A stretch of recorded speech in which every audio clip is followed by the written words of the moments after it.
Hi, good afternoon, everyone. We are delighted you could join us. I am Maureen Blanford. I'm VP of Marketing here at GiveSmart, and welcome to all of you fabulous fundraisers. I know it's been trying times for sure, but hopefully we've got some bright lights ahead. I know at our team, we are flabbergasted to see results from brilliant fundraisers across the country every day, and really we couldn't not share. So today is the second episode in our Outside the Room fundraising success series in the hopes that we can all continue to inspire each other in the art of the possible. So talk about outside the room and outside the box. We are joined today by the inimitable Scott Perrin with First Responders Children's Foundation. Scott, thank you so much for being here today. It's my pleasure, Maureen. Also with us today, our very own Patrick Clore, GiveSmart's Head of Customer Insights, and Brandon Steck, our Director of Marketing, both deeply experienced fundraisers in their own right. Brandon, Patrick, thanks to both of you for joining today. Absolutely. Happy to be here. Happy to be here as always. Awesome. And Patrick, just remind me, how many customers are we up to who've had to pivot to virtual or outside the room since mid-March? We are just shy of 1,500, if you want to be exact, right about 1,463. Great, thanks, man. So for y'all, on ongoing resources, we'll talk about those in a second. I've asked this team if they can hang out for a bit at the end of the content so that they can answer your questions. We will continue to have, as those of you who have joined us before, we'll continue to have customer success stories.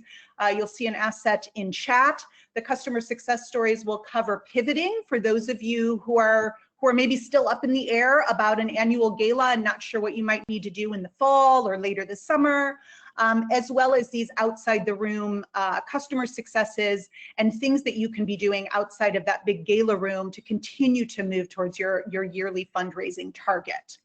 Either way, you can count on us almost every Thursday afternoon to bring you a live fundraising success story. With that, let's get a pulse on how y'all are feeling today before we dig in. So let's go ahead and throw up the poll. And if you guys can weigh in on how confident you're feeling that you will hit your goal this year. Not so hot, are you worried about it? Do you feel like you're kind of getting a plan together? Are you pretty confident at this point that you'll hit it? Or are you maybe even thinking that you might surpass it? So if you all can weigh in, and Scott, when they're weighing in, could you just give us a high level what your mission is at First Responders Children's Foundation? Terrific. Thank you, Maureen. I'll give you the 30-second version of First Responders Children's Foundation. The foundation was founded after 9/11 when more than 800 children lost a parent that morning. And in the last 19 years, the foundation has been awarding college scholarships to children of first responders who have been killed or injured in the line of duty. We have added to that in the age of COVID by doing a few other things as well, which includes paying for hotel rooms so that first responders don't have to go home and infect their families with the pandemic. Also awarding grants to first responders who have financial hardship. And also sending out hundreds of thousands of masks to first responder agencies across the country. But we still are keeping to our mission of funding the college scholarships as well. Love, love, love. Just so incredible.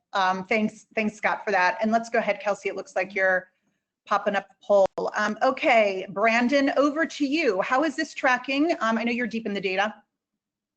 Yeah, I think this is very cohesive with what we kind of saw last week, which is people are moving a little bit more out of the not so hot, which is really great to see. Always great to see that people are thinking that they're going to surpass it. Love seeing that. I want to move more people there, but just for what we've been seeing, what we've been talking to customers about, this is very much in line with that. People are trying to figure out, we're getting there is the right phrase for sure. And I'm glad to see people are moving in that direction as we continue to run these. Love it. And I mean, this is basically why we're doing these successes, to help everybody see that there are more opportunities that we have in the market than we might have thought when we were all hit with this crazy nonsense. All right, so with that, what we're covering today is how First Responders Children's Foundation modernize their fundraising, or just kind of how they're thinking outside the room and outside the box. We're going to talk about planning and why it's still essential and so critical. Brandon's going to join us at the end to share some really cool data points that will be relevant to everybody, data that we should all be looking at as we're looking for new ways to move towards our target in 2020 and beyond. And then, of course, we'll do Q&A. So with that, Patrick, I know we've heard a lot from customers over the past couple months in particular, how this outside the room thinking has kind of serendipitously resulted in expanding the reach of many nonprofits, which might feel counterintuitive. Can you walk us through that with Scott? Absolutely, excited to do so. So I think, really as we conceptualize the outside the room initiative in conversation, it's kind of geared around, okay, we're seeing so many organizations move, not move away from the traditional kind of gala and golf outing, but kind of add on elements to it. And I think, specifically talking about outside the room and everything that's happened in the past, a few months, for me, what really resonates is, if you think about it, capacity inside of a room is fixed where I can only have X amount of individuals. However, capacity outside the room, really you have limitless potential. And I think, last week we talked about, I got to give credit to Jason who joined us, who kind of had a grocery store concept, and they were going to do a bunch of small, more personalized campaigns. And, $1 adds up, and instead of focusing on a lot, they did a lot of small things that added up, which I think is great. And today with Scott, a similar kind of approach, but definitely something that's different where, for lack of a better phrase, Scott's team does a great amount of third-party enablement where they kind of allow others to join in on the fundraising and be a part of it. So rather than ramble on, Scott, if you could just kind of explain a little bit how your organization parties with people who are interested in raising funds for the foundation and kind of how long you've been doing it, things along those lines. Well, sure. Thank you, Patrick. So, like everyone listening, I'm a fundraiser. I'm a professional beggar, and I would love people to support my particular foundation. But I know that there are people across the country who want to do a good thing but don't know how to do it. That was the approach of what you're looking at right here, of how to host your own fundraiser. Because we're not big on volunteers, honestly. We just fund scholarships, so we don't have a huge volunteer kind of thing.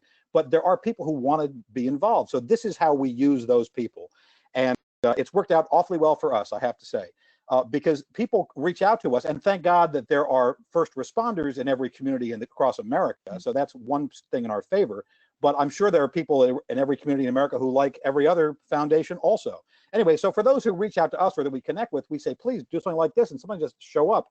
And we get the weirdest things. We get a square dance, in Kansas, and we get a virtual 5K somewhere else, and we get we had a gun raffle one time, and our board was like, we really don't want to get involved with guns.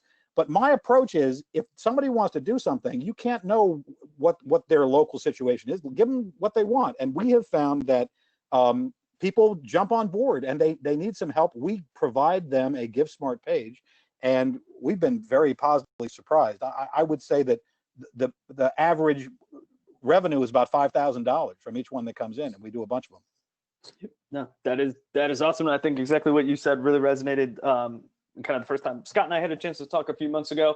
And I think, people support your organization all over the country and in some cases all over the world. So I think, expanding your reach, and as Scott talked about, doing different things. This actually, the campaign that we see on the right here with troopers in the state of Texas running the Austin Marathon was something creative that we hadn't seen a lot of, within the platform. So kind of what led us to get to know each other a little bit to begin with. But Scott, one of the things that you've always said that I think is something that is valuable is kind of when people are doing this and raising funds on the organization's behalf, empowering them to make it feel local. And I think, both of these two examples are good, but I think the point you've made before about, feeling local is something I think would be great to share with people here. Oh, listen, I got to tell you, people are probably thinking, who is this Scott? Because here's this weird person, a cartoon of a guy in a purple shirt and pants. I am not advocating this is great art or this is a great thing, but this is what they wanted. And I just say, give them what they want, within reason, of course. But these people came up with this art, and the person on the left had sent in his picture. That's how he wants to present himself. And the super duper state troopers on the right wanted to present themselves that way.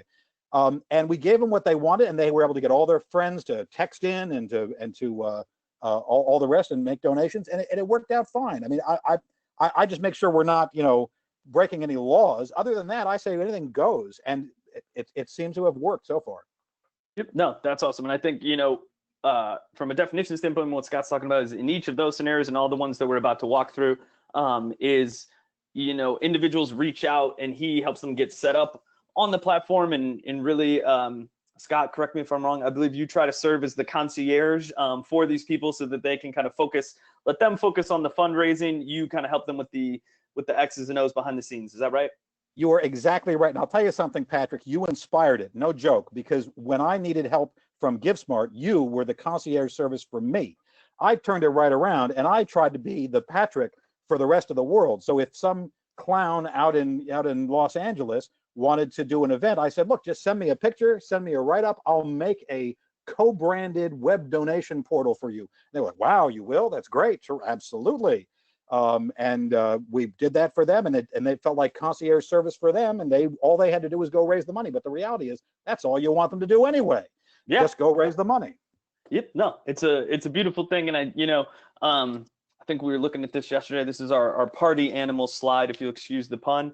And I think, one of the things, obviously, as we mentioned at the top, is we're talking about expanding outside of just the gala and things like this. So I know for a lot of people, a luncheon might seem simple, but making it fun and doing different things. And like Scott said, especially as you expand your reach in different parts of the country, I mean, making it creative, making it fun, making it feel, I don't think authenticity, in my opinion, is one thing that you can't fake. So I think this was a great one, and I kind of want that jacket, but that's just me.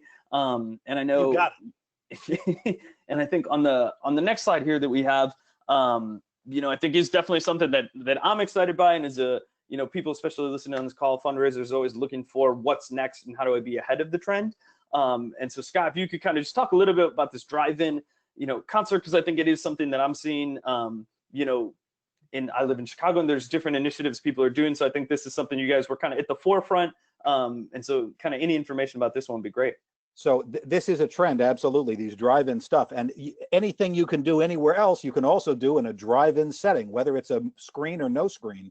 This had some minor screens, but it was really a live presentation that was streamed over the internet if you couldn't be there. But if you were there in person, you sat in your car.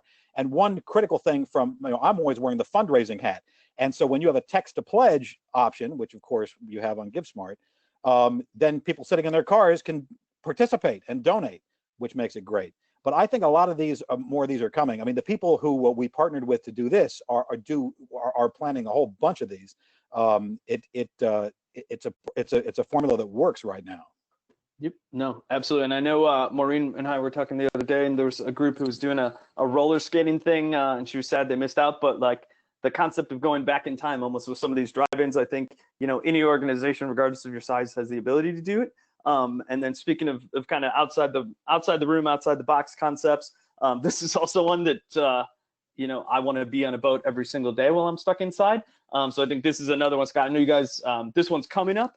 So definitely, I know a little bit different when it hasn't happened yet, but curious just kind of how this particular one came to be and some of the nuances of how people are going to be participating both on shore as well as for those on actual boats. So how we're going to be participating is that, Patrick, you and I are going to be sitting on a 100-foot long super yacht with frozen beverages in our hands with umbrellas in them, toasting our good fortune to be in Miami in July on the Freedom Flotilla. So, everybody's got a way to have a fundraiser, and including boats. Now, on boats, funnily enough, the rule right now is you can have 10 people or fewer, which does not include the crew, and the crew can include the DJ. So anyway, there will be about 150 boats so far on July 11, cruising both from Miami and Fort Lauderdale. But it's just one more way. I mean, who would have thought of a flotilla? But for me, I'm sitting in Midtown Manhattan. I'm not going to think of a square dance. But whatever they're thinking of other places is perfectly legit. The money is as green as anybody else's money. I am loving the Patrick Scott bromance going on here as our subplot. So keep on going, gentlemen. No, absolutely. I mean, I'm all for sitting on the boat. This one I'd watch other people. But I think, as we talk about different things, this Brandon and I actually were joking that we probably wouldn't have been good participants. But I think, obviously, as we talk about different things, the amount of creativity, Scott, that these people have really, shown and reached out to you about, this one really resonated. We have people who are, oh, I want to do a virtual 5K or some of these kind of things that, especially in the summertime, getting people more active.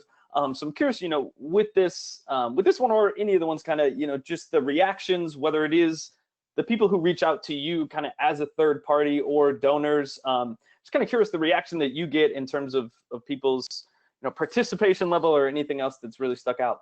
So I'll tell you, I have found this may sound insane, but I have found that when the phone rings and somebody calls up with something like this, and you think these people are insane, and the more wacky they are on the phone, I have found, the more money they ultimately bring in. And it sounds crazy, but I have found it to be true. And I'd say, who is that clown on the phone? But then they turn around, and really all I ask them for is some kind of image and some kind of write-up, and we add our own, foundation stuff to it. And that's what you're looking at. That's all it is. And they're so happy that within 10 minutes, no joke, they have their own personal web page. I mean, I don't know where else they would go to do something like that, and get the endorsement of a whatever foundation they're after, which might be ours or it might be yours if you're listening. Yeah, that is perfect. I think, on the fun side, obviously we've talked about them. As we kind of go to this next one, it's a trend, and I know we mentioned it last week, but it's a trend that, our objective is to bring trends and try and put people in the best position to succeed. And this is something we have noticed, kind of these memorial tributes or memorial funds, things of that nature, within it. So, Scott, I'm curious, for this particular one or any other, ideas, is this, something that you guys are seeing a lot of, or just kind of how, things of this particular nature, which I know obviously are a bit more sensitive, kind of how those, is that something you guys see a lot of, or how you go about kind of handling, putting them in the system? We don't see too many of this, but because we're a first responder group and because of COVID, we started to see some more of this, and we actually wanted to do more before COVID ever happened. But what was interesting on this particular one was that the son of this lovely woman called us up at, I think it was like 8:30 in the morning or something. I happened to have been in the office early, and he was like, the funeral was coming up immediately. The page was up in about 10 minutes. The donations were pretty much in place within a couple of days. I mean, it started immediately. The quick turnaround was key, because who makes plans for this in advance? Somebody dies, and when you have the idea, you got to pull the trigger on something like this. But I think it's a great thing. People want to take action and give back, and this is a lovely way to do it, honestly.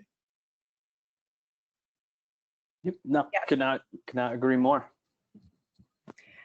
Patrick, I think you've been involved in the Shave to Save on your own, so now you have experience with this one. I have since I was 16 or 17 years old. Whether that's by choice or otherwise, we'll let people make up their own minds on. But no, this one, kind of, I know Scott's team had done this, as we see on the right-hand side, and then we similarly, we had another organization, the American Cancer Society, their Kansas City chapter, did it, and I think the picture on the left is one that I'm the after picture. But I think this also, I mean, talking about fun and just kind of thinking outside the box, doing things, and in particular, in my opinion, I think, as we talk about what can you maybe take advantage of from not being able to have more than 10 people, in a setting. Scott, I'm curious, your thoughts. For me, I've always thought, okay, hey, this is easier to do remotely or at home for one individual or 2 or 3 people. But, I'm curious your thoughts. To me, this doesn't seem like something that would be easily pulled off in a ballroom, and maybe is actually more appropriate for kind of the online or digital landscape. Oh, most definitely. And this was fun. I mean, this Jessie did a live stream on some weird platform. I thought it would be like a normal thing like Facebook Live or something. It was some oddball thing, but she had a bunch of people watching. And when she was supposed to do it on a certain it was a Thursday night, I think, and then she had to cancel. And I was like, oh, come on. But then in the week that she canceled 1 week, we doubled the fundraising in the next week. I mean, these people are not fundraisers. They're just normal people, and they don't know what they're doing. And by providing them some help, they go out of their way and they reach out to their friends. That's all I want them to do anyway. But this was a pretty successful one for us, and it was fun, and a lot of people tuned in. One of the things that I'm just taking away from these stories is it's a lot of variety, and it's a lot of the way that you're doing fundraising for your organization is unusual. But what I love about this is especially the fundraisers across the country who are who are really feeling the weight of not being able to do these annual galas, what I'm loving here is it just seems like there are a ton of options for moving towards your goal. So I'm digging this. All right, Patrick, didn't mean to I felt a little overwhelmed. I wanted to jump in. I vehemently agree. And I think, these two here, being more musically oriented and stuff. I mean, my mom's not listening, but hi, Mom. So I think always, doing things of that nature. But these two, I mean, I think, giving people a way to come together, even if it is in a setting that's maybe not the one we all want. I know I miss being in the room and in some of the fun that goes with it. But Scott, I'm curious, with ones like this, maybe not necessarily from a fundraising perspective, but from an engagement perspective, whether it's actual feedback or just your own opinion, how people seem to perceive these kind of more community-based endeavors such as these two here. Listen, I think people build community. Exactly what you said. They become ambassadors for the organization, and they build community. And honestly, we follow up with people like this. In fact, all the people involved. You see what in the sign on the right says featuring all those different people. We sent them all lawn signs / window signs. In the suburbs, you put up lawn signs. In the cities, you can put them in your windows that say "Thank you, first responders," because we're a first responders group. It makes sense for us. And so we now have a free ad campaign all through Park Slope, New York, which is in Brooklyn if you're not from New York City, which is like the hippest place on planet Earth right now, and a bunch of other places, because they're all putting signs in their windows. I think I've seen a few of them, honestly. I've been over there, but I mean, everything pays off ultimately, in my opinion. Yep. No, I could not agree more. And then, one thing, Scott, we get a lot of questions of in talking to people is, sponsors or kind of these corporate partners and how to do it. And I think, especially the middle of March and I think early April, it was the, hey, do I ask and things of that nature. But I am, curious with this campaign that you guys did with Motorola, or just kind of corporate sponsorship in general. Is this something that you guys have, would you caution people to stop reaching out, or would you encourage them to, hey, your mission hasn't changed and you need to keep pushing forward? I'm curious your thoughts, on some of this kind of sponsor engagement. No, I would keep pushing. And honestly, this was an opportunity. Motorola wanted to do an employee give back, and a lot of companies have that set up within their own corporate culture of how the employees donate and get matching and whatever. For some reason, Motorola didn't. We provided it for them by doing this, and their employees were driven to this site, and we could easily track how much they had raised, and then Motorola matched the employee donations. So it was a good thing, but it was just another way to do a matching corporate thing from the employee's perspective, and it worked out. Love it. That's great. So with this, obviously this is one I get excited about, talking about an opportunity that you guys had. But Scott, I'm curious, talking about music streaming and technology, things of that nature. Is you had a really good point the other day when we were talking about kind of the benefits of centralizing technology, and really just keeping it simple for those folks bringing on money. That I was hoping you could expand upon a little bit, because I think it definitely resonated for, I know, myself and Brandon as we were talking about it, and I think something great to point out here. Yeah, well, I mean, this was a great opportunity. It was just very high profile, and we just needed a way for people to donate. This song "Stuck with You," which became the #1 song on the Billboard chart, was performed, as you may have heard it on the radio. I don't know, Justin Bieber and Ariana Grande put it together, and they wanted a way to not only donate the royalties from the song to the foundation, but also for themselves to match those donations, and also for everyone else to reach out. And we had a lot of people who were fans of Justin Bieber or Ariana Grande who jumped on board that we would have never met, maybe, honestly, but they was reaching out to a new group. So this was just a great opportunity for us, and we wanted to have a way for people to participate. Yep. No, that is awesome. And for those listening, we did put into the chat the link to the song. So if you want to help Scott and his team on, if you listen for more than 30 seconds on any platform, that is what constitutes a stream, and therefore will generate some revenue. So you can just loop it all day long. But I think definitely, creativity and obviously based upon each organization and your mission, your size, there's going to be different benefits or opportunities. But Scott's mentality that I love of don't say no. And obviously it's got to be within certain parameters. But I think the crazier ideas, you never know what's going to stick. So I think this one definitely was one of the more, kind of fun ones. And I think, people love different things, and especially the point you made of if it brings you in people who maybe wouldn't have been a part of it otherwise is a great comment. So I'm glad, Patrick, you're not showing the slide of the crack cocaine, because that's where we do draw the line. At least we don't want to tell people that we're doing that. Excellent point, Scott. Thank you. With that, I know Patrick is a big proponent of planning. So you know what they say, Patrick, fail to plan, right? It is. Yeah, there's, everybody has a plan until they get kind of punched in the face. So I think, Scott, this, I mean, it's crazy that this was 3 months ago now that we're talking about it, but, Scott's team, had gotten notice that they were going to be a beneficiary on this kind of concerts that hopefully a lot of people saw and definitely can still view it online. But, I give Scott and his team a massive amount of credit for planning, kind of on the fly and having a very well-established plan, because I think that's something that, everybody plans for their annual gala or these kind of things. But, I'm a big advocate that I think planning now is actually more important than ever. Scott, so if you could just tell a little bit kind of the background about kind of how this came to be, and because, I know you guys were under a time crunch, great problem to have by all means. But if you could just expand a little bit about kind of how this came to be and some of the steps you guys had to take to get ready. Sure, it's a pretty interesting story, actually. The whole thing came together in about 2 weeks, and Fox reached out to us, and they wanted us to be the beneficiary, and we've developed a nice relationship with them after that, whatever you might think of Fox.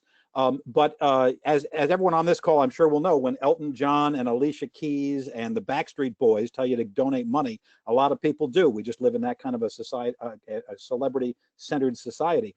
Anyway, so this was going to go on the air, and it was being put together at the very last minute, and they didn't know until the night before, no joke, how they were going to have people donate to the 2 beneficiaries, Feeding America and First Responders Children's Foundation. And the night before, they said, okay, and they said, well, maybe we'll do a text to pledge for both charities and then split it. Maybe we'll do individual text to pledges. So we had set up the text to pledge and the GiveSmart page. And of course, our website is set up like everyone else's. And the night before, they said, okay, we're going to just put the website addresses for both foundations and let it go. So when the concert aired, there were like 31,000 hits within 1 hour. And of course, our website was not, even though we tried, it was not robust enough to take it all. So the website could not process all the transactions. Thank God we had our backup plan, which was our text to pledge, which you're seeing here, text thanks. And that handled a significant amount. In fact, it was more robust than our website, it turned out. And in fact, one of the Backstreet Boys donated $50,000 through the text to pledge option.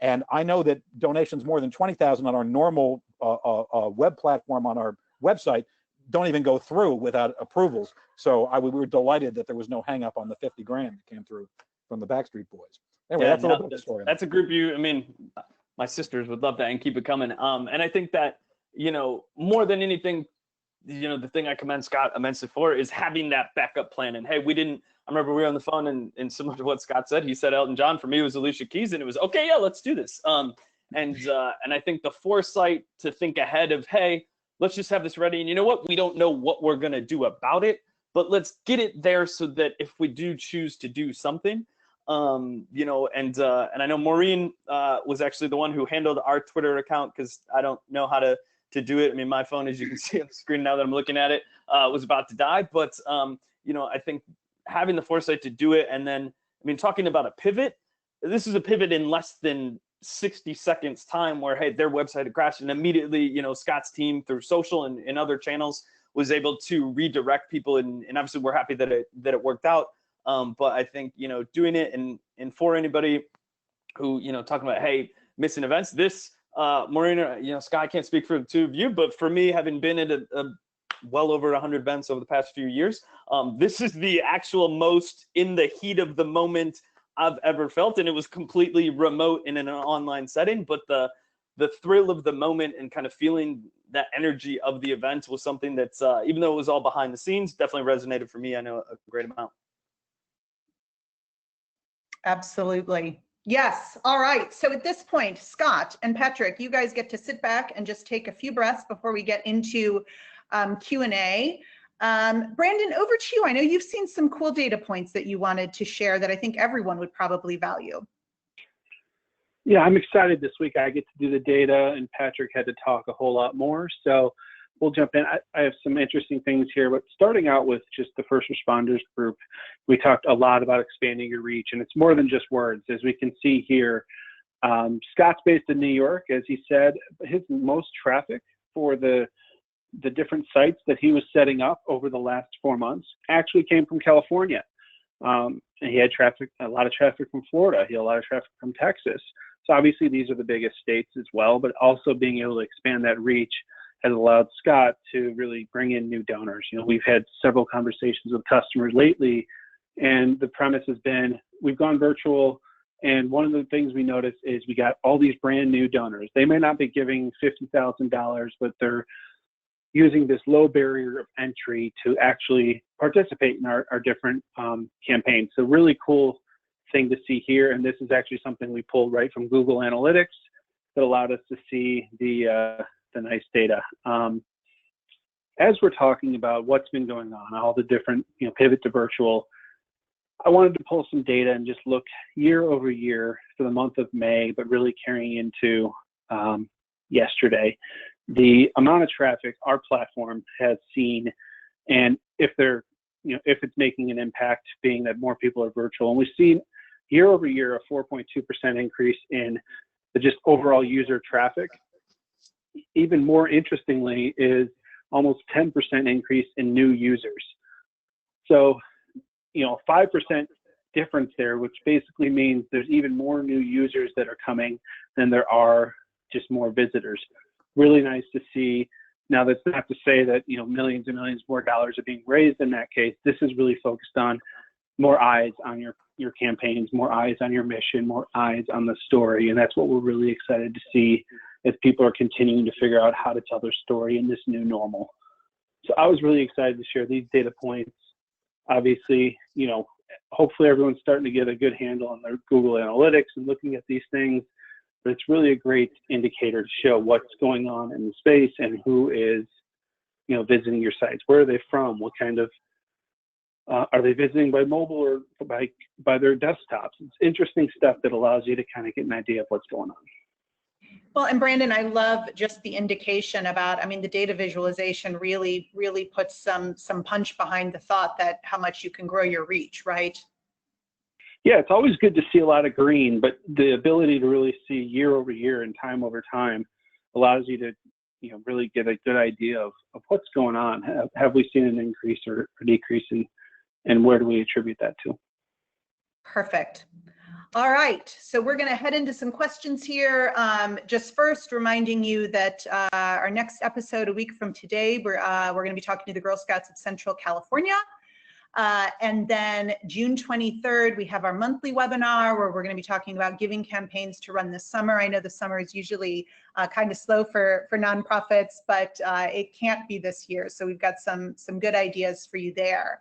And with that, on to questions. So let me pull those up. So gentlemen, first question, without being too technical, can you expand on giving fundraisers their own GiveSmart page? Scott, how hard is that? Yes, that's a piece of cake. So when I get talking with somebody about they want to do a fundraiser, I say they want to, have a mud wrestling competition. Okay, terrific. That sounds great.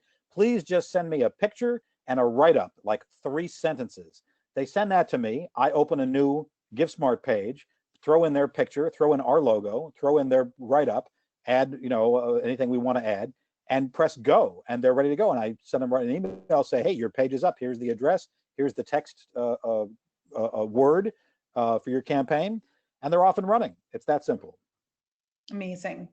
All right, so you also mentioned, Scott, not breaking any laws, which is actually a great question. The thing about, like, you can do raffles in some states and not others, but do you get involved with the specific small games of chance, liquor license requirements state by state? How do you handle that? So that's a great question. And I have been around long enough to know the dangers in that. I know that certain states have issues with raffles, but other than that, I know that our foundation is licensed in every state through there's a regular licensing. We have a consultant that handles it. So that's a really good thing to bring up. I mean, if you're only operating in one state, I would be sure that it's legal for you to raise money in another state. It's not rocket science. Anybody could do it. Just register with the Secretary of State. It's a little easier if you have the budget to afford a consultant to do it for you, but it's not rocket science, and that's a necessary ingredient. And then under that umbrella, do you also address the insurance or liability issues with the organization who's hosting the benefit? So, if it's something odd, like I mentioned we had a gun raffle, and our board was very concerned. So we had them have something in writing that said, we were not responsible, they were, and we proceeded. But the gun raffle happened to be run by a first responder training group where they train like SWAT teams to do stuff. So it was, they knew what these are the world's professionals doing with guns. I'm not saying pro or anti-guns, but they were experts and professionals. So it wasn't an issue. But yeah, we try and just be the beneficiary. We don't execute any of the events. We just receive the money. Great. That's an excellent plan. Can you talk about text to donate, Scott, and how that's worked for you in all these campaigns? Sure. Well, the biggest thing with that for me is that people love text to donate. They love the concept of it. They love to do it. I would love to know statistics on like what the money is. I don't know what that is, but people do love it. And we find that when we create these little mini campaigns for people, we say, here's the website and here's the text to donate. Their jaw hits the floor. They're like, wow, that's so cool. And it only takes a couple of minutes. Yep, and I think the one thing to add on, and we will, if we haven't done so already, we can include a link to the kind of campaign that Scott's team ran during the concert that we talked about, because I think, it gives a good example. And actually, if we just put in the chat instead, I will type it in here myself, and kind of for anybody paying attention, if you just text the words thanks to 76282, you can kind of go through the pathway and see it for yourself, which is exactly the same process that donors had. But I think, one thing that, Scott has said is we weren't sure, hey, are they going to put this on the screen and things, is, putting it, kind of pinning it on the tweet, which I know is one of the examples we had in that slide, or making it very visible. And so each platform, based upon your vendor, is going to be unique. In our system, you have a short code, a key, and a keyword. So thanks is the keyword that Scott's team had set up. Making it something easy. Thanks is pretty straightforward, hard to misspell that even for myself. And making it so that you kind of plaster that everywhere and just make it as simple as always. I think Scott said it beautifully, is you want to make it easy for people to give. And so we have every sort of statistic that, talks about text message open rates in comparison to email rates and the benefits of doing SMS and things of that nature. But I think, more than anything, Scott's team did a great job of, and I would encourage anybody to do it, because you can do it on a $0 budget, is just put it out there and put it in a way that people can see it. And with, 3 clicks or less, they can make a donation from $1 all the way up, to 50,000 and beyond. Thanks, Patrick. Scott, this is a question that we get similar almost every week. What are your thoughts on giving in the current pandemic and, of course, economic situation? Are people still wanting to give? Is it unique to your organization? Sort of what's the sense you're getting from folks? Let me tell you something, and don't take it from me, take it from the front page of today's New York Times, where there is an earth-shattering article, no joke, about the top 5 wealthiest foundations in America who are not only agreeing to all give more money than ever before in their history, some of them are actually borrowing money. You heard me right. They're borrowing money to give out more money right now. Back in the day, people never used the money, and you can read about it in today's New York Times front page. But back in the day, foundations did not give away so much money. There was no incentive to. The bankers wanted all the money to stay in the bank. The board members wanted to be on the board and not give away the money. If they gave away the money, we wouldn't be on a board. And the staff didn't want to be out of a job. They wanted to keep the money. And they passed a law, which I'm sure everyone on this call knows, that you have to spend at least 5% of a foundation money every year. And people just barely, it's not a floor, it's a ceiling of what they spend right now. But the world is changing radically in many ways, as we all have seen. And one of the crazy ways is that there's lots of foundations that want to give away money. Nobody has a crystal ball to know what this year is going to hold. But I think there's great potential, because everyone realizes that even if you are something that has nothing to do with COVID, you're desperate to continue your programming. And I would read the New York Times, honestly. It's an amazing article. It's interesting because one of the things we've been hearing since mid-March is, yeah, people still seem willing to give, but when's that going to end? And here we are nearly 3 months later, and this is what we're hearing from folks who are on the front line. So that's actually it's really powerful. So it's a once in a lifetime experience we're all in right now, truly. Yeah, absolutely. Yeah, none of us know the playbook, right? Yep. Patrick, question for you. Do you have any analytics on the impact of video for virtual auctions? Any marked increase in funds raised with the addition of a virtual gala video? That's a great question. We've seen, a good amount of things. The number one thing that we have been able to tie a direct correlation to is impact.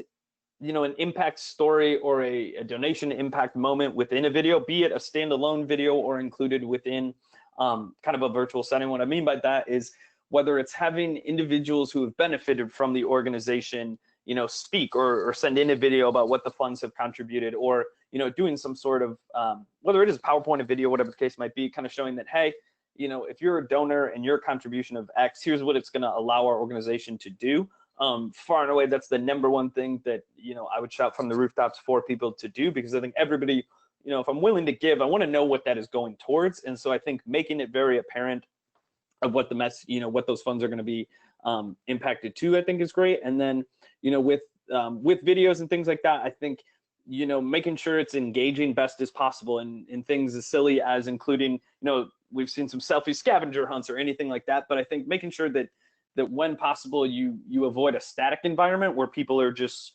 watching you, and even if that is monitoring chat, similar to what we do on this webinar, and I know in Facebook Live and YouTube Live that's very there, but making sure that you and it takes effort and it takes the planning that we were talking about to do so, but I think doing anything you can to create two-way communication is the best trend that we're seeing for sure.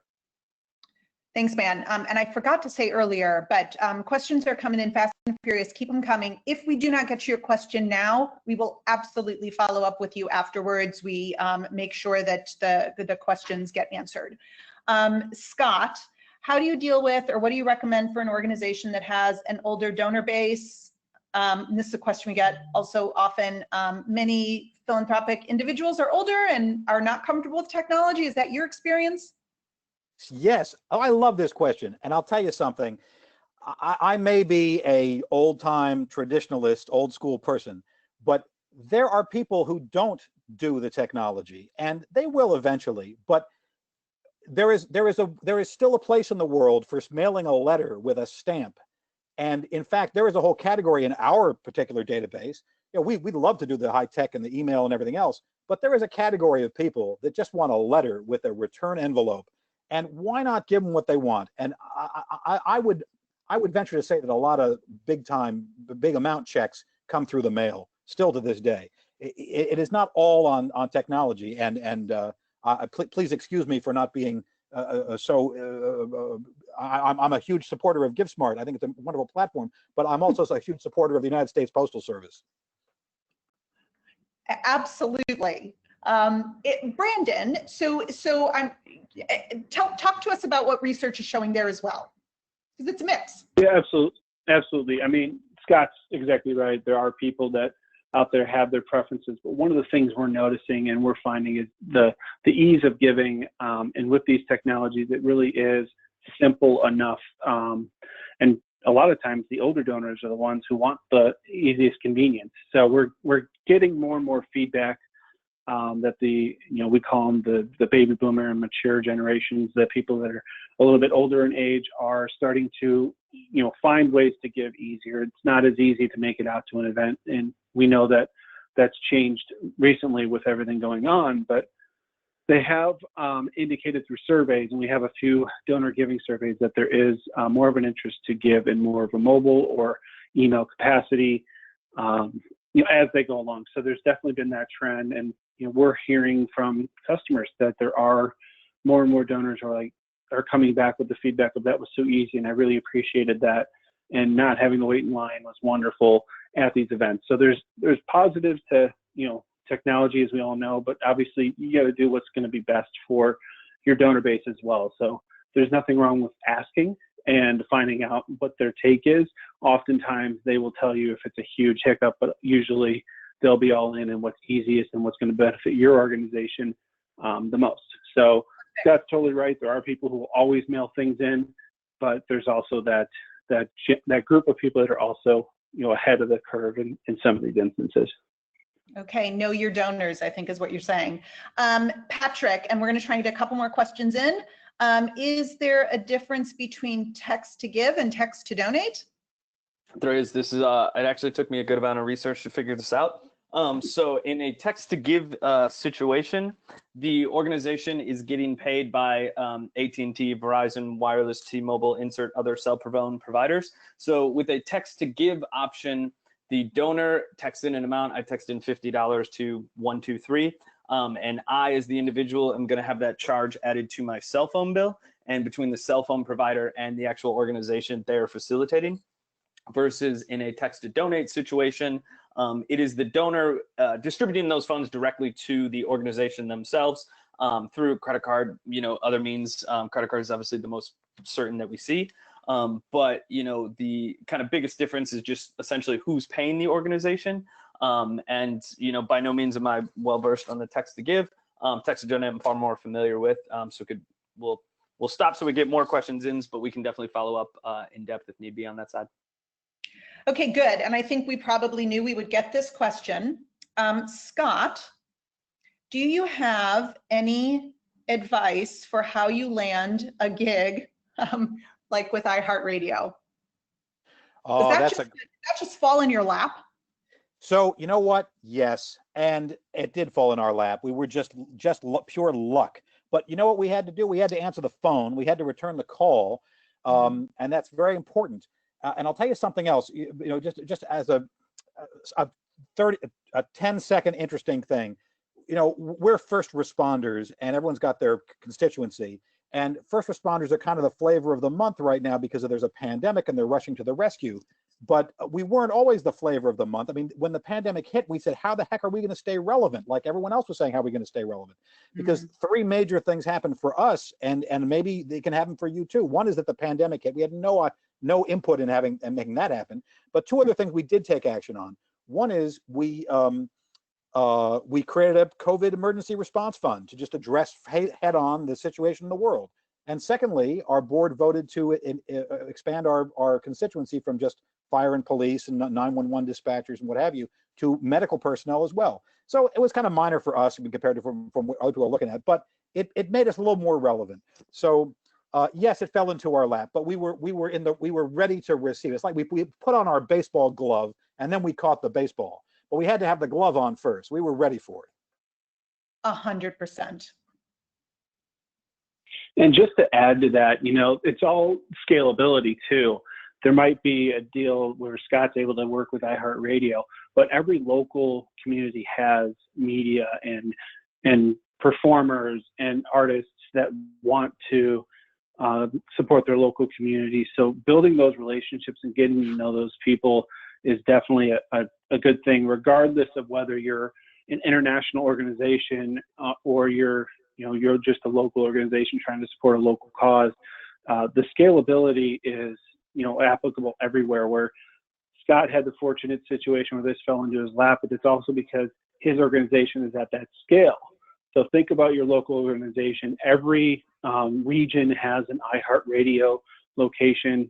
Try to see if you can get notifications on different things going on, because we have several organizations that partner with radio stations like iHeartRadio and local stations and do their own local fundraisers, whether it's a radiothon and things like that. It doesn't have to be this global scale Elton John hosted concert to make an impact on your organization.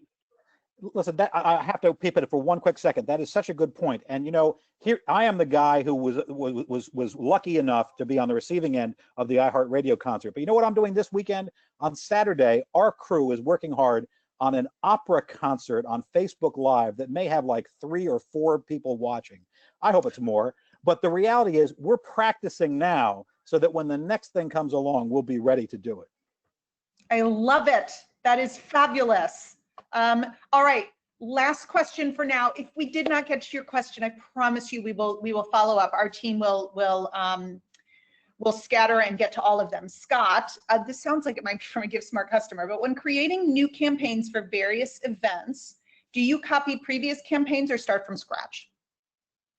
We copy previous campaigns. That's the easiest way to do it. There's an option there on the screen there that says, I think it says copy. We copy and then we just add on a couple of things. It literally takes like 3 minutes and not 4 minutes. Perfect.